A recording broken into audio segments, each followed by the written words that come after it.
올해 상반기 대한민국의 소비자 물가는 전반적으로 안정세를 보였지만 일부 먹거리 가격의 급등으로 서민 경제에 직접적인 충격을 안겼다.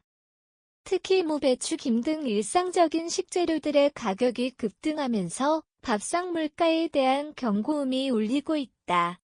통계청과 국가통계포털 코식에 따르면 2025년 상반기 소비자 물가 상승률은 전년 동기 대비 2.1%로 지난 2021년 이후 가장 낮은 상승률을 기록했다. 이는 전체적인 물가 흐름에서는 안정적인 수치다. 그러나 항목별로 들여다보면 이야기의 양상은 크게 달라진다. 먹거리 물가 상승률은 평균치를 훨씬 웃돌았다. 수산물은 5.1%, 축산물은 4.3% 상승했고 가공식품과 외식 물가도 각각 3.7%, 3.1% 올랐다. 특히 농산물 중 일부 품목은 가파른 가격 인상을 기록했다. 사진 출처, 무, 배추, 김값 상승 이미지 챗 GPT 생성, 상반기 무 가격은 무려 54%나 상승했다. 이는 전체 소비자 물가 항목 중 가장 높은 수치다. 이어 보리쌀 42.0%, 오징어채 39.9%, 배추 27.0%, 김 25.1%, 찹쌀 23.8% 등도 크게 올랐다.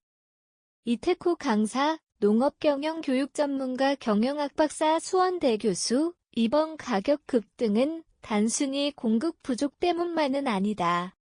기후변화로 인한 작황 부진, 유통 과정에서의 손실 확대, 소비심리 위축 등이 복합적으로 작용하고 있다며 특히 무와 배추처럼 수확 기간이 집중되는 작물은 날씨의 영향을 크게 받기 때문에 재배, 유통 구조 전반에 걸친 점검이 필요하다고 설명했다. 농림축산식품부도 무와 배추의 가격 상승 원인으로 폭우와 이상기온 등으로 인한 작황 악화를 꼽았다. 실제로 올 초부터 출하량이 줄면서 공급이 수요를 따라가지 못한 결과로 분석된다. 수산물 가격 역시 상승세를 보였다. 오징어 어획량은 해수면 온도 상승 등의 기후 요인으로 감소했으며 이에 따라 오징어채 가격도 동반 급등했다. 보리쌀은 재배 면적 감소로 인해 공급량 자체가 줄어든 것이 원인이었다. 가공식품과 외식 물가도 오름세다. 초콜릿 17.0%, 시리얼 9.9%, 커피 8.8% 등 주요 품목의 가격은 원재료비 상승과 제조사의 출고가 인상이 맞물리며 상승세를 이어갔다.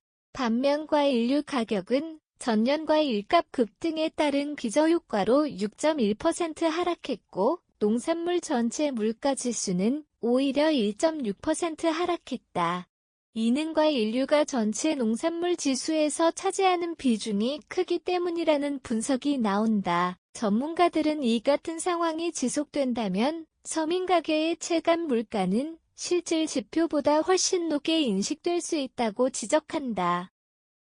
특히 물가에 민감한 외식업계 중소자영업자 취약계층에겐 이 같은 먹거리 물가 상승이 직접적인 생활고로 연결될 수 있다는 것이다. 이태코 강사, 단기적으로는 가격 안정화를 위한 정부의 물가 조절 정책이 필요하고 장기적으로는 기후변화에 대응할 수 있는 재배기술 도입, 저장, 유통 시스템의 현대화가 병행되어야 한다고 강조했다. 이번 상반기 소비자 물가는 안정세를 보였지만 밥상 위의 주요 품목인 무, 배추, 김 등의 가격이 급등하면서 서민 체감 물가는 여전히 높은 수준이다. 전문가들은 기후 요인과 유통 구조 문제를 원인으로 지적하며 구조적 개혁의 필요성을 강조한다. 정부와 민간이 함께 협력해 중장기적인 식재료 수급 안정 대책이 마련될 것으로 기대된다. 표면적인 물가 지표만으로는 국민의 실제 생활 고통을 설명할 수 없다. 먹거리 물가처럼 삶의 기본을 이루는 항목의 변화는 체감도와 사회적 파장을 동시에 일으킨다.